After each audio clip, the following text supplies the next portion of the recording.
We're fucked. We're absolutely fucked. Captain Marcus Kane's voice crackled through the static-filled radio as machine gun fire shredded the jungle canopy above Delta Squad's heads. The Special Operations Team was pinned down in a ravine, surrounded by drug runners who knew every tree, every shadow in these godforsaken mountains. Kane slammed his fist against a moss-covered boulder. Where the hell is our support? 800 meters away in the command center, a quiet supply clerk named Sarah Chen sat frozen at her workstation, watching the chaos unfold on the tactical screen. Other operators frantically tried to reach air support, but the weather had grounded everything that could fly. Before continuing this story, please comment below with your city or country where you're watching us from. Your feedback inspires us to do better. Sarah's hands trembled as she reached for the locked drawer beneath her desk.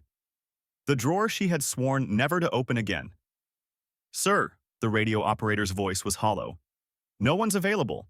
The storm has everything grounded for at least 2 hours." Kane's bitter laugh cut through the static. 2 hours? We'll be dead in 20 minutes. But in that moment, Sarah's fingers found the cold metal of something that officially didn't exist. Her breathing slowed. The trembling stopped. In 15 minutes, everything would change. The frightened clerk everyone ignored was about to remind the world why some legends never truly die. Forward Operating Base. Eagle's Nest Command Center hummed with controlled panic. 6 operators worked their stations, calling for any available assets within a 100-mile radius. Nothing. The storm system had rolled in fast, grounding helicopters and making drone coverage impossible. On the main screen, blue dots representing Delta Squad clustered in a narrow canyon while red markers multiplied around them like a virus. Sarah Chen had worked supply logistics at Eagle's Nest for 8 months. Every morning she arrived at 0530, made coffee for the operations staff, and spent 12 hours managing requisition orders and inventory databases. The operators called her Mouse, partly for her quiet demeanor, partly for how she seemed to shrink into corners when combat personnel walked by. At 28, she was unremarkable in all the ways that mattered in a war zone. Brown hair pulled back in regulation bun, standard fatigues that hung loosely on her small frame, and eyes that never met anyone's gaze. Tonight was different. As the radio chatter grew more desperate, Sarah's fingers moved to the locked drawer she'd installed herself on her first day. The other operators didn't notice. They were too focused on their screens, on the impossible math of 30 cartel fighters versus 6 special operators with limited ammunition and no air support. "Delta 7, this is Eagle's Nest," the senior operator tried again. "We're working on options. Can you hold position?" "Negative," Kane's strained voice came back. "We're taking fire from 3 sides. RPGs incoming."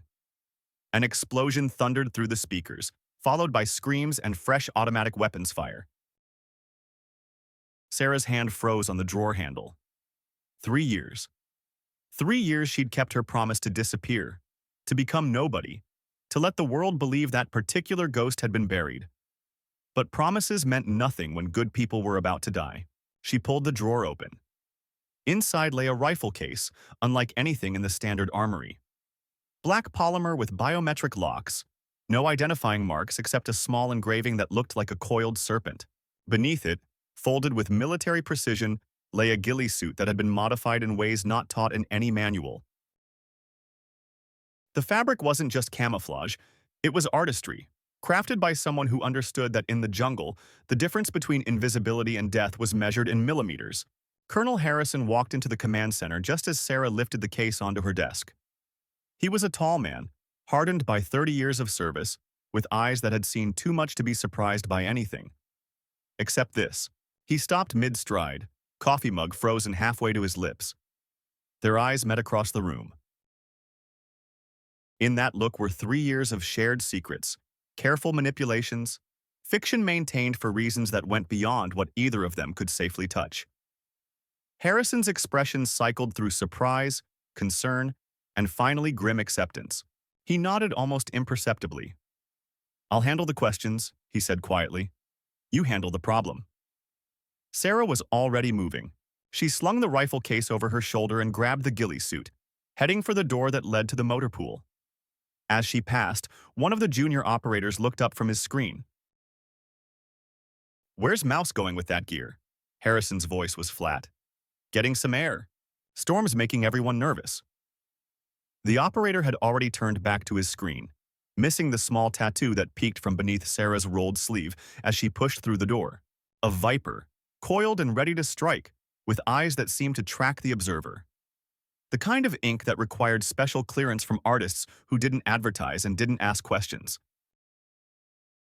Outside, the Colombian night was thick with humidity and the promise of violence.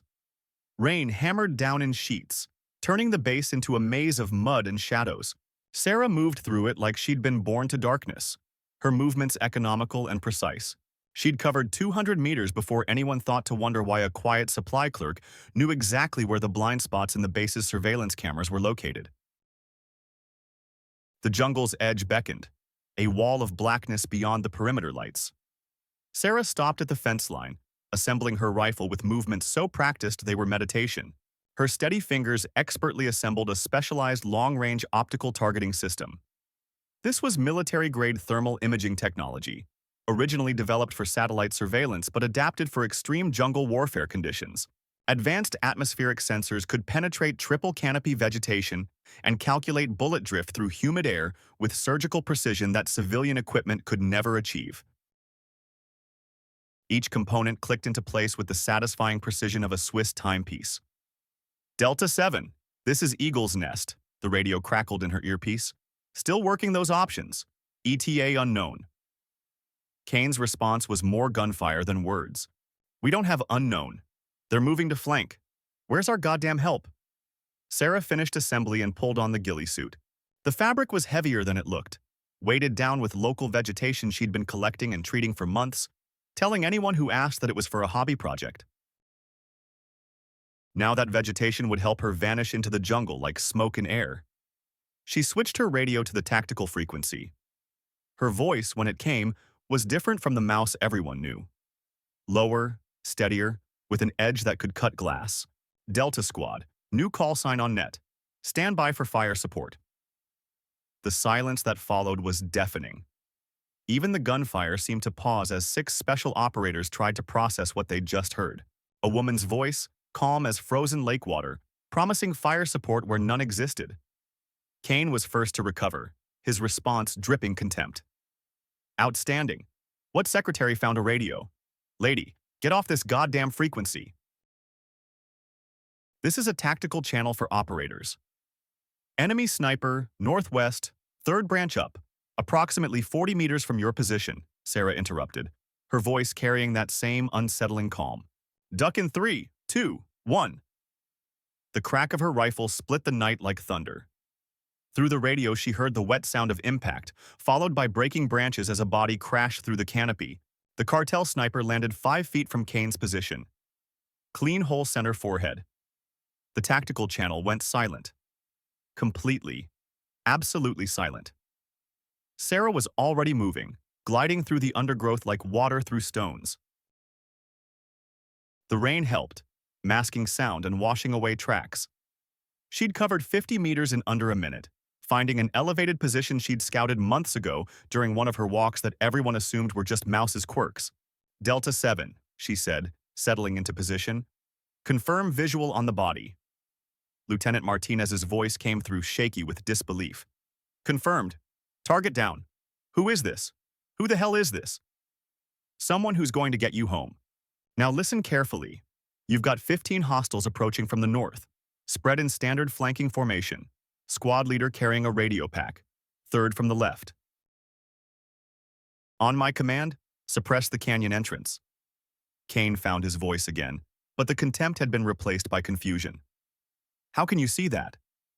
We've got night vision and can't see shit in this weather. Sarah ignored the question. She had work to do.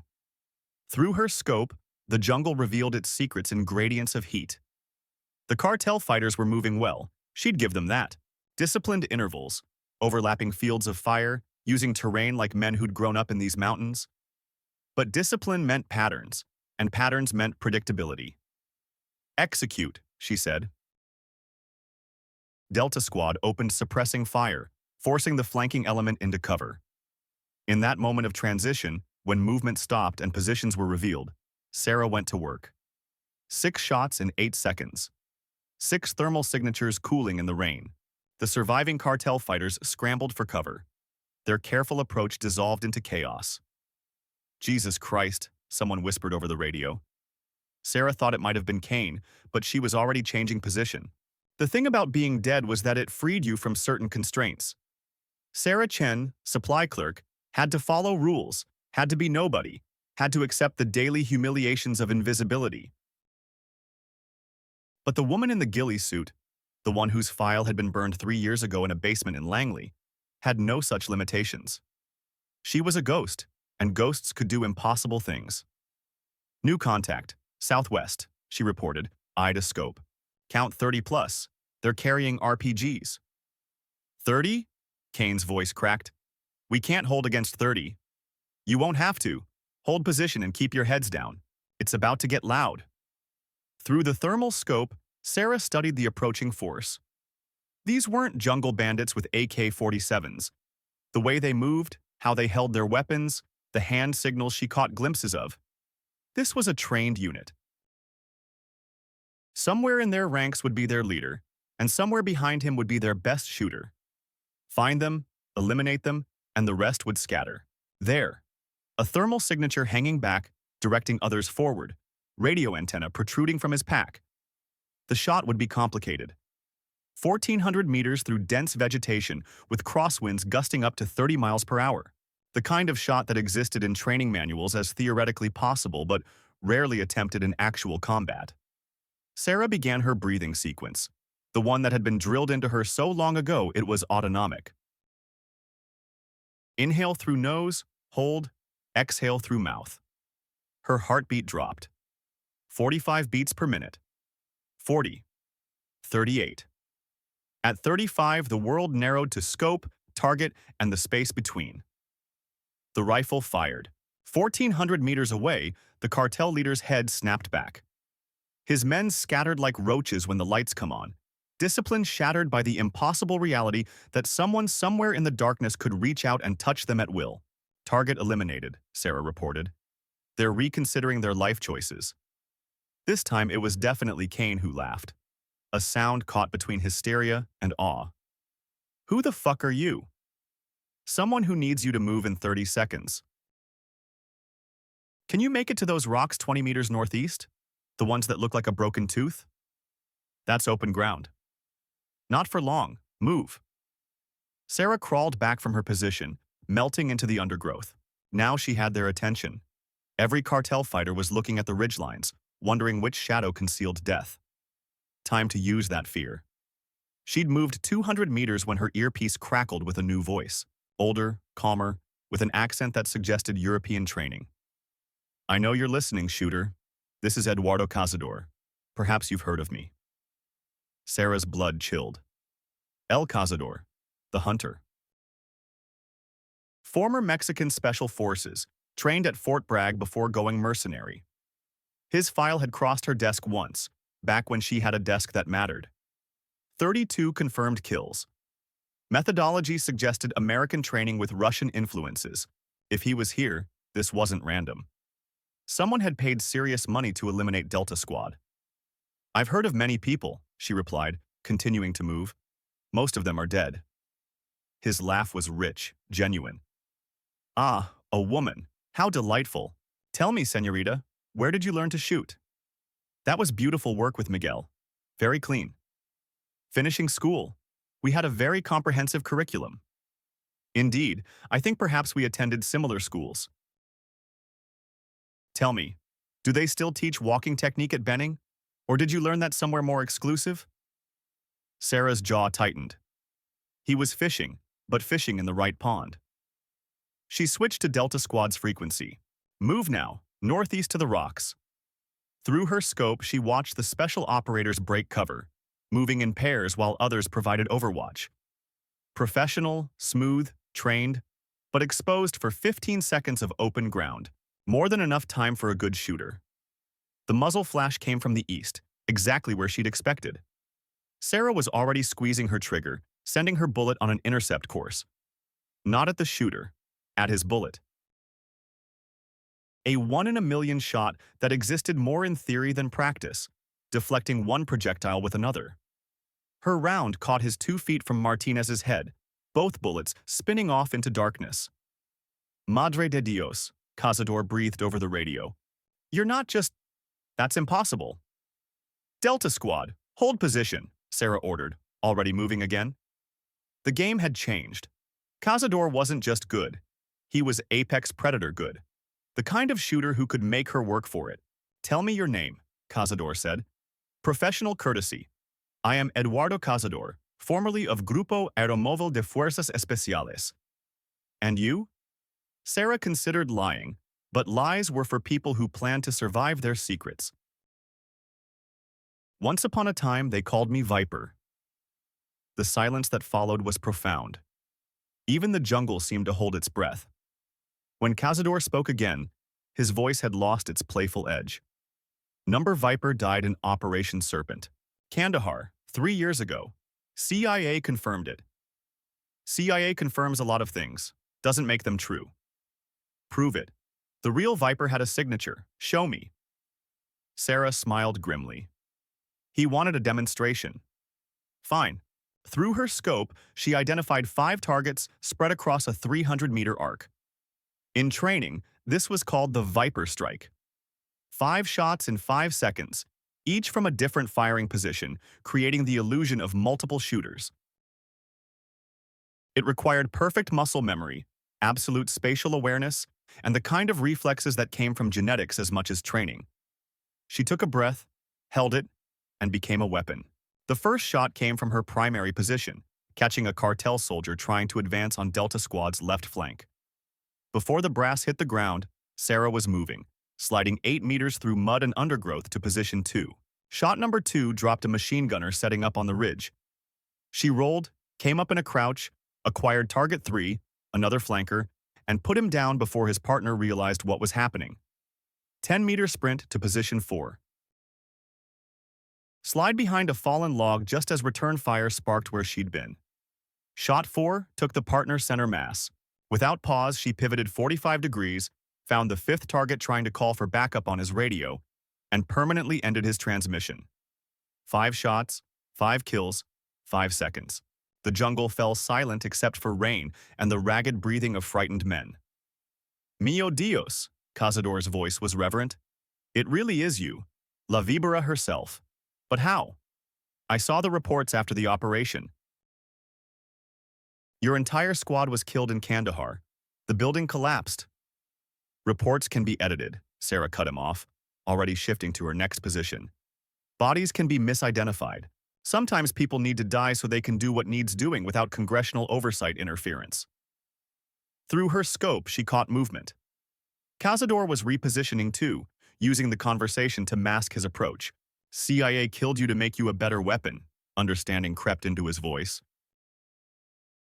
Black operations, wet work, the kinds of missions that don't exist. Something like that. Sarah found him in thermal, a ghost of heat moving through the canopy 300 meters from Delta Squad's position. He was good, using the trees like highways, but the rain had been falling long enough to cool the branches. His body heat stood out like a beacon. Professional to professional, Cazador said. I'm curious. How many operations? How many targets? Enough to know this ends one of 2 ways. You leave now, or you don't leave at all. His laugh was sad. You know I can't do that. They paid me $5 million American to ensure these commandos don't go home. My reputation. Your reputation won't matter if you're dead. True, but consider this. 50 more fighters are moving from the south. My best men. Even you can't stop them all. Sarah checked her tactical display. He wasn't bluffing. Heat signatures were multiplying at the Southern Valley entrance. A full platoon with heavy weapons, moving in disciplined formation. Delta Squad had 10 minutes, maybe less. During intense firefights, Sarah employed specialized combat pharmaceuticals, including military-grade nerve stabilizers and concentration enhancement compounds developed for special operations snipers in extended engagements. Prescription neurological enhancers designed for elite marksmen eliminated hand tremor, and improved visual acuity beyond normal human limitations under stress conditions. The bitter taste was familiar, grounding, a reminder of operations in places that didn't exist, against targets who were never there. Delta 7, she reported over radio. Large force approaching from the south. We need to thin them before they get in range. Copy, Kane responded. What's the plan? The plan is you keep your heads down and let me work. Cazador, Ultima Oportunidad. Professional courtesy. I appreciate the offer, Vibra, but we both know how this dance ends. Yes, Sarah said quietly. We do. She found him in her crosshairs, 400 meters, partially concealed behind a cluster of vines. Difficult shot, but not impossible. He was expecting her to fire. Would move the moment she pulled the trigger. So she didn't shoot. Not yet. Instead, she sent a round through a branch 6 inches above his head. Cazador reacted instantly, dropping and rolling left, directly into the path of her second shot. The bullet caught him in the shoulder, spinning him around. His rifle tumbled, clattering through branches to the jungle floor below. But he was still alive, still moving, reaching for his sidearm with his good hand. Sarah's third shot took the pistol from his grip along with 2 fingers. He fell back against the tree trunk, clutching his mangled hand. Wait! His voice came through radio, thick with pain. You had the kill shot. Why? Because you're a professional, not a cartel thug, and because dead men can't deliver messages. Tell whoever hired you that Delta squad is under my protection. Anyone who comes for them will find me waiting. They'll keep coming. They have unlimited resources. And I have unlimited patience. Your choice, Eduardo. Bleed out in these jungles or live to shoot another day. But not today. Not these men. A long pause. Then, I'll need a tourniquet for the arm. Northeast, 20 meters from your position. There's a med cache hidden under rocks that look like a skull. I put it there 8 months ago. You've been here that long. I'm everywhere that long. Goodbye, Eduardo. Don't make me kill you twice. She cut the connection and turned her attention to the approaching force. 50 men, heavily armed, confident in their numerical superiority. They'd spread into classic assault formation. 2 prongs to pin Delta Squad, while a third flanked for the killing blow. Textbook tactics that would work against most opponents. Sarah wasn't most opponents.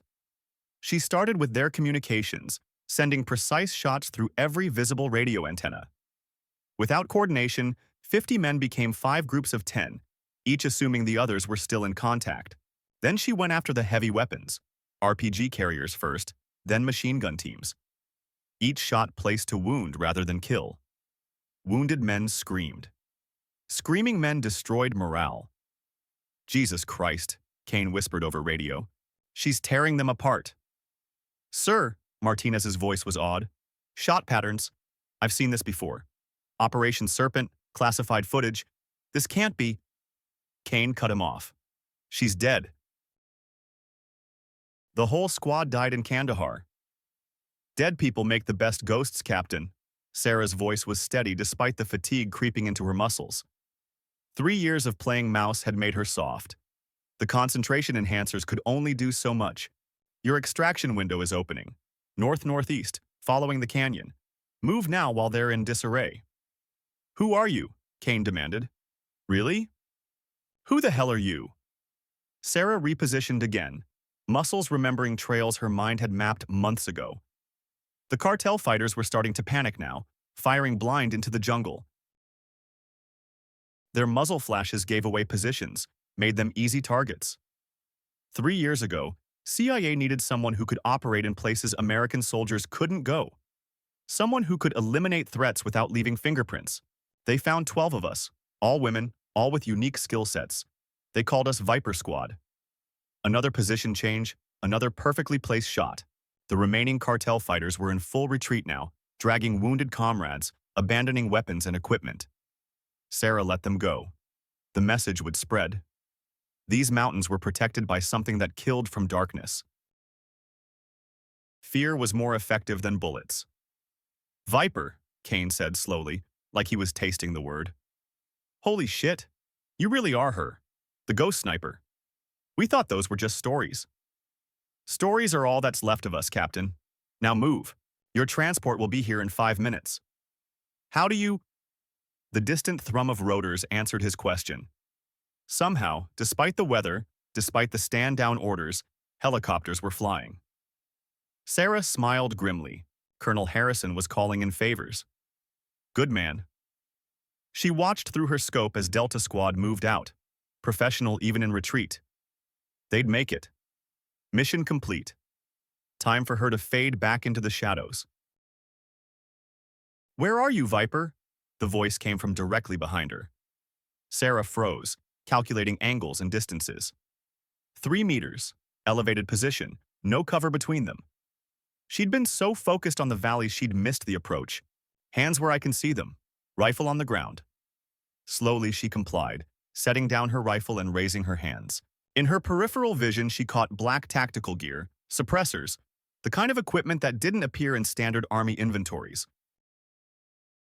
CIA Security Division, the ones who cleaned up messes and solved personnel problems that couldn't go through normal channels.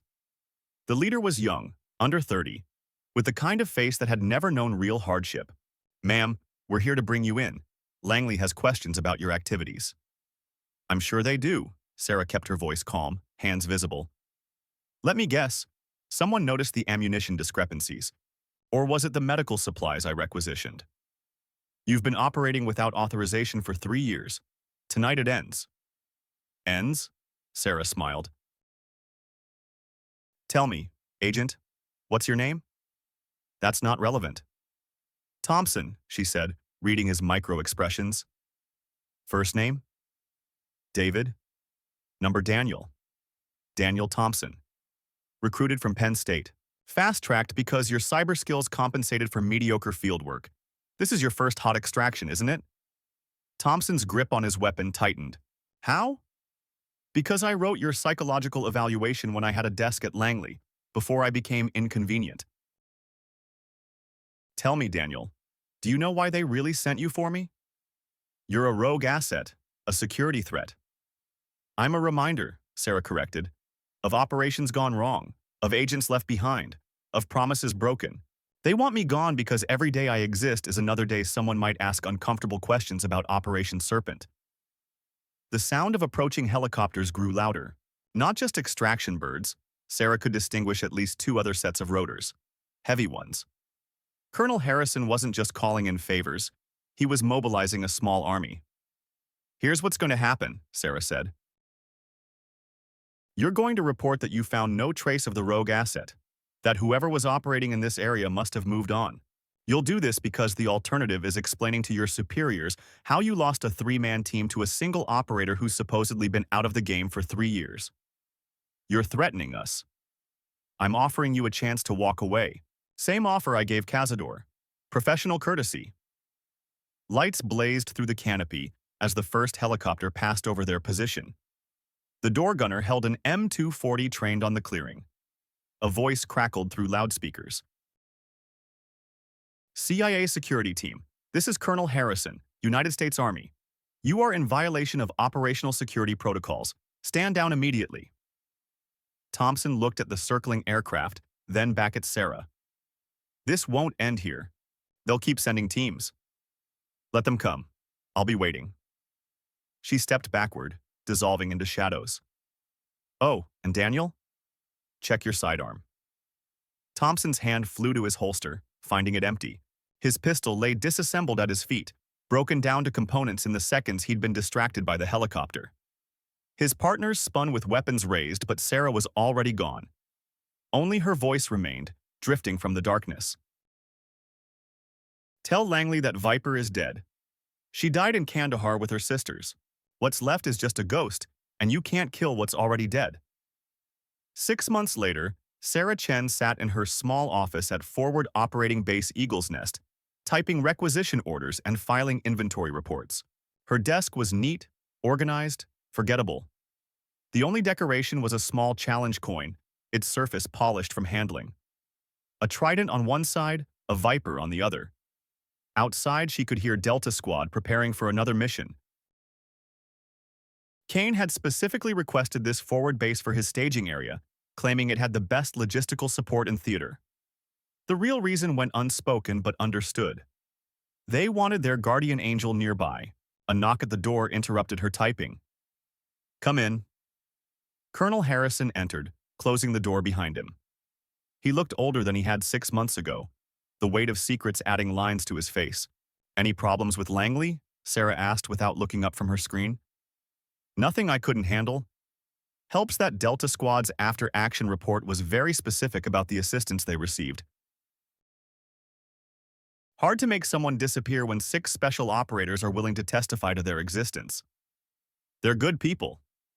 They are. Harrison placed a folder on her desk, which is why I thought you should see this. Sarah opened the folder, finding satellite photographs of a compound in Venezuela. Armed guards, fortified positions, and at the center, a building that made her blood run cold. She'd seen its twin in Kandahar just before it collapsed on her team. "Same architect," Harrison said quietly. "Same design. We think it's the same organization." "The one that killed my sisters," Sarah's voice was flat. "When?" 2 weeks. Delta Force Primary, but they've requested surveillance support. Specifically, they requested you. Sarah stared at the images. 3 years of being nobody, accepting the fiction of her death, letting the world forget Viper had ever existed. 3 years of safety bought with silence. But safety had never been the point. She reached into her drawer, the same locked drawer that had started everything 6 months ago. Inside, next to the rifle case, lay 11 photographs. 11 women who had trusted her to keep them alive. 11 ghosts who deserved justice. "Tell Delta I'll be there," she said. "But I go in black. No records, no oversight, no acknowledgement." An alarm klaxon cut through her words. The base intercom system crackled to life. All units, we have troops in contact. Grid coordinate 779, immediate assistance requested." Sarah was already moving, muscle memory taking over. She grabbed the rifle case and headed for the door, stopping only to look back at Harrison. 12 hours, she said. "Have Delta Force ready in 12 hours. "Where are you going?" Sarah smiled, and for a moment, Harrison saw not the quiet logistics clerk, but the predator she'd always been. "Someone needs help. That's what ghosts do, Colonel. We answer when no one else can." She vanished into the Colombian night, leaving Harrison alone with photographs of 11 dead women and satellite images of a building that might hold answers. Outside, the jungle waited, dark and full of secrets. Some legends never die. They just wait for the next call from the darkness, the next impossible shot, the next chance to balance the scales. And in the shadows between life and death, between fiction and truth, Viper endured. After all, someone had to watch over the living, especially when the living didn't know they were being watched. The storm was returning. Lightning illuminated the mountains in stark relief. Somewhere out there, soldiers were fighting for their lives, praying for a miracle they didn't know was already moving through the darkness toward them. Sarah Chen, mouse, nobody, forgotten clerk, ceased to exist the moment she stepped into the jungle. What emerged on the other side was something altogether different. Something that had waited 3 years for a reason to exist again. In the distance, automatic weapons fire echoed through the valley like thunder rolling between peaks. Another battle, another crisis, another chance to prove that sometimes the best protection comes from shadows no one thinks to check. Muzzle flashes painted the low-hanging clouds in brief strokes of orange and red. Another desperate fight unfolding in the endless war. Sarah paused at the jungle's edge, rain streaming down her painted face, the weight of the rifle familiar as an old friend on her shoulder. "Some ghosts," she whispered to the darkness that had become her home, her voice barely audible over the storm, "refuse to stay buried." The jungle swallowed her whole, vegetation closing behind her like a curtain falling on a stage. And the legend lived on.